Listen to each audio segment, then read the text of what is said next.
অনেকে বিশ্বের চলমান পরিস্থিতিকে কিয়ামতের সন্নিকটে বলে আখ্যায়িত করেন। আসলে কি তাই? কিয়ামত হওয়ার জন্য অবশিষ্ট সকল আলামতসমূহ জানতে চাই। গুরুত্বপূর্ণ প্রশ্ন। কিয়ামত নিকটে, এটি কোরআনে কারীম বহু আগেই ঘোষণা দিয়ে দিয়েছে। আল্লাহ সুবহানাহু ওয়া তাআলা বলেছেন, ইকতারাবাতিস সাআতু ওয়ানশাক্কাল কামার। এই যে কিয়ামত নিকটবর্তী হওয়ার কথা, এটা আল্লাহ তাআলা কোরআনে জানিয়ে দিয়েছেন আরো 1450 বছর প্রায় আগে। আল্লাহ বলেছেন, ইকতারাবাতিস সাআহ, কিয়ামত নিকটবর্তী হয়ে গেছে, ওয়ানশাক্কাল কামার, এবং চাঁদ বিদীর্ণ হয়েছে। নবী সাল্লাল্লাহু আলাইহি সাল্লামের মুজিজায় তার আঙ্গুলের ইশারায় চাঁদ দ্বিখণ্ডিত হয়েছিল। এর মধ্য দিয়ে কিয়ামত নিকটবর্তী হওয়ার ঘোষণা আল্লাহ তাআলা দিয়েছেন। অতএব কিয়ামত নিকটবর্তী, এতে কোনো সন্দেহ নাই। নবী করিম সাল্লাল্লাহু আলাইহি সাল্লাম বলেছেন, বুআইসতু আনা ওয়াস-সাআতু কাহাতাইন, আমি এবং কিয়ামত, অর্থাৎ তাঁর আবির্ভাবের কথা তিনি বলছেন। তাঁর আবির্ভাব এবং কিয়ামত, এ দুটি ঘটনা দুটি আঙ্গুলের মতো পাশাপাশি অবস্থান করছে। একটা আঙ্গুলের মাঝে, একটা আঙ্গুলের পরে আরেকটা আঙ্গুল, মাঝে আর কোনো আঙ্গুল নাই। তাঁর আবির্ভাবের পরে পৃথিবীর সবচেয়ে বড় বিষয় বা ঘটনা হবে মহাপ্রলয় বা কিয়ামত। এই যে কিয়ামত, এটি নবী সাল্লাল্লাহু আলাইহি ওয়াসাল্লামের পরের পৃথিবীতে ঘটা সবচেয়ে বড় ঘটনা, অর্থাৎ মাঝে কোনো নবী রাসূল থাকবেন না। এখান থেকে কিয়ামতের নিকটবর্তীতা বোঝা যায়। কিন্তু আমাদের সমাজে কিছু ঘটলেই, কোনো ঘটনা, কোনো যুদ্ধ, কোনো বিগ্রহ, কোনো কিছু ঘটলেই আমরা অনেকে কিয়ামতের দিনক্ষণ গণনা করতে শুরু করি, যে আর এতশো বছর আছে, এত বছর আছে, আর ঘরবাড়ি করে লাভ নাই, ইত্যাদি ইত্যাদি। হ্যাঁ, একজন ঈমানদার সবসময় প্রস্তুত থাকবে আখিরাতের জন্য। দুনিয়া নিয়ে অনেক বেশি ব্যস্ত হয়ে থাকবে না। যে কোনো মুহূর্তে তার ডাক আসতে পারে। প্রত্যেকটা মানুষের মৃত্যু মানেই তার কিয়ামত, সেটা ভিন্ন বিষয়। কিন্তু এই সৃষ্টি জগতের যে বিশাল আয়োজন আল্লাহ তাআলার, এটা যে আল্লাহ তাআলা ধ্বংস করে দিবেন, সেটা অতি নিকটে। এই অতি নিকটের ডেফিনিশনটা কি, এটা সংজ্ঞাটা কি? অতি নিকটে মানে কত বছর? এটার ইলম একমাত্র আল্লাহর কাছে আছে। 1450 বছর আগে কোরআন যে বলেছে ইকতারাবাতিস সাআহ, যে মহানিনাদ গোটা সৃষ্টি জগৎকে ধ্বংস করে আল্লাহর বিচারের মুখোমুখি করবে মানুষ এবং জিনকে, সেই মহানিনাদ বা সেই কিয়ামত, সেটি নিকটবর্তী হয়ে গেছে। এটি বলার পরও পার হয়েছে 1450 বছর। এরপর সামনে আরো কত বছর বাকি আছে আমরা জানি না। হতে পারে 200 বছর, হতে পারে 2000 বছর, হতে পারে আরো কম বা বেশি। এর ইলম একমাত্র আল্লাহর কাছে আছে। কোরআনে বারবার করে এই বিষয়টা আমাদেরকে সতর্ক করা হয়েছে যে কিয়ামতের ইলম, কিয়ামতের সময় ক্ষণের ইলম একমাত্র কার কাছে আছে?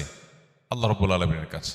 খোদ নবী সাল্লাল্লাহু আলাইহি সাল্লামকে যখন জিজ্ঞাসা করা হয়েছিল কিয়ামত কবে হবে, তিনি উত্তরে বলেছেন, মাল মাসউলু বিহা বিআলামা মিনাস সাইল।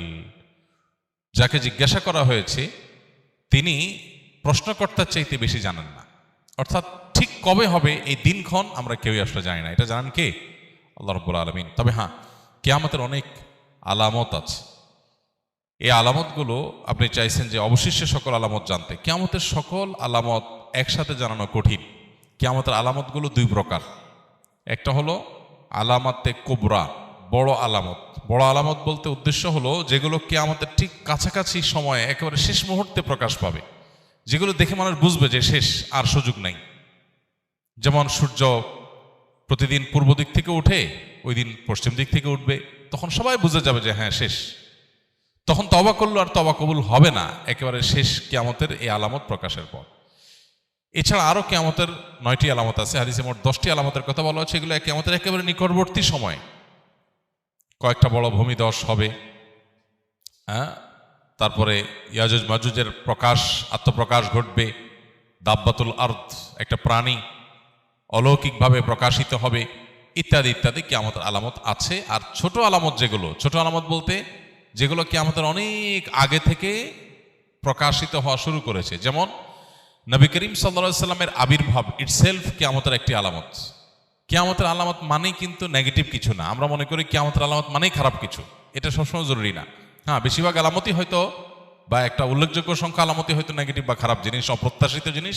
কিন্তু কিয়ামতের অনেক আলামত আছে যেগুলো আসলে খারাপ কিছু না। যেমন নবী সাল্লাল্লাহু আলাইহি সাল্লামের আগমন, তার আবির্ভাব, এটা কিয়ামতের একটি আলামত। তার মানে এটা একটা ইন্ডিকেটর যে সৃষ্টি জগৎ তার পরিণতির দিকে যাচ্ছে। তারপরে আর নবী কোনো রাসূল, নবী হিসাবে রাসূল হিসাবে কি আবির্ভূত আসবে না, নতুন কোনো নবী রাসূল আসবে না। সো এরপরে আসবে কি? কিয়ামত।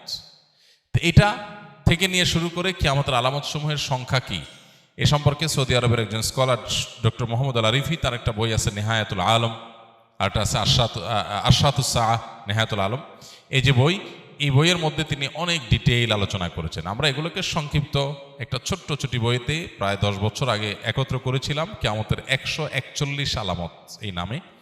এই 141 আলামতের মধ্যে আপনার 10টা হলো, বাকি 131টা হলো ছোট ছোট আলামত। এই যে দাসীর পেট থেকে তার মালিকের জন্ম হবে, এটা একটা আলামত। এটার মানে অনেক মুহাদ্দিসরা বলেছেন যে সন্তানরা মাদের সাথে দাসীর মতো আচরণ করবে, কাজের লোকের মতো আচরণ করবে, রেসপেক্ট করতে ভুলে যাবে, কিয়ামতের আলামত। এরকম ছোট ছোট লোকেরা তারা বড় বড় লোকে পরিণত হবে। রাখাল, সাধারণ রাখাল হঠাৎ কিছুদিনের মধ্যে দেখা যাবে সে আট্টালিকার মালিক হয়ে গেছে। এটা ভালো বা মন্দ না, হতে পারে হালাল পথে মালিক হলে এটা ভালো কিছু, খারাপ কিছু না, কিন্তু এটা কিয়ামতের আলামত যে রাতারাতি পরিবর্তন হবে। তাকারাবাজ জামান, কিয়ামতের আগে সময়ের বরকত চলে যাবে, সপ্তাহ দিনের মতো চলে যাবে, মাস সপ্তাহের মতো চলে যাবে, দিন কয়েক ঘন্টার মধ্যে চলে যাবে। এরকম বহু আলামত কিয়ামতের হাদিসে বর্ণিত হয়েছে, সেগুলোকে গণনা করে 131টার মতো সংকলন করা গেছে, এবং বড় আলামত আরও 10টি। তো সবগুলো জানার জন্য ওই বই পড়া যেতে পারে। আমাদের লিখিত বইটা ছাপা নাই, ইনশাআল্লাহ এটা আমরা নতুন করে ছাপবো আল্লাহ চাহেন তো। আল্লাহ আমাদেরকে কিয়ামতের জন্য প্রস্তুতি গ্রহণ করার তৌফিক দান করুন। এক সাহাবী জিজ্ঞাসা করেছেন নবী সাল্লাল্লাহু আলাইহি ওয়াসাল্লাম, হে আল্লাহর রাসূল, কিয়ামত কবে, কিয়ামত কবে হবে? নবীজিকে জিজ্ঞাসা করেছিলেন। নবীজি সাল্লাল্লাহু আলাইহি ওয়াসাল্লাম সেই সাহাবীকে বলেছেন, মাযা আদাত্তা লাহা, কিয়ামত কবে হবে এই প্রশ্ন যে তুমি করেছো, কিয়ামতের জন্য তোমার প্রিপারেশনটা কি, প্রস্তুতিটা বলো আমাকে, কিয়ামতের প্রস্তুতিটা কি? তখন সাহাবী নবী সাল্লাল্লাহু আলাইহি সাল্লামকে বলেছেন, হে আল্লাহর রাসূল, আমার আসলে তেমন কোনো প্রস্তুতি নেই, তবে আমার একটা প্রিপারেশন আছে, সেটা হলো যে আমি আপনাকে ভালোবাসি। নবী সাল্লাল্লাহু আলাইহি সাল্লাম বলেছেন, আলমার ও মা'মান আহাব ইন্নাকা মা'মান আহবাবত, তুমি যাকে ভালোবাসো তার সঙ্গে তোমার কিয়ামত হবে, তার সঙ্গে তুমি থাকবে। এই জন্য কিয়ামতের সময়ক্ষণ ঠিক কবে হবে এটা অনুসন্ধানের চাইতে গুরুত্বপূর্ণ হলো, বা এটা অনুসন্ধান করে আসলে ঠিক এক্সাক্ট সময় আমরা বের করতে কেউ কোনোদিন পারবোই না। আলামতগুলো প্রকাশিত। ইসলাম রাফি জানতে চেয়েছেন, জামাতে চেয়ারে বসে নামাজ পড়ার বিধান কি আছে? দুজন একসাথে সালাম ফিরা দিয়ে ফেললে করণীয় কি? সাবরিনা রিঙ্কু আপনি জানতে চেয়েছেন, স্ত্রী যদি স্বামীকে ডিভোর্স দেয় তাহলে সেটা শরীয়তসম্মত হবে কিনা? এমন আমি জানতেছেন, কারো গায়ে পা লাগলে করণীয় কি? ভাই সাদিয়া ইসলাম আপনি জানতেছেন, সূরা ইয়াসিন একবার পড়লে 100 বার কোরআন খতমের সওয়াব পাওয়া যায়, সঠিক কিনা? নাসরিন সুলতান আপনি জানতে চেয়েছেন, বাচ্চা হওয়ার জন্য কোনো আমল করতে। চলে যাচ্ছে আমরা সরাসরি প্রশ্নোত্তরে আপনাদের।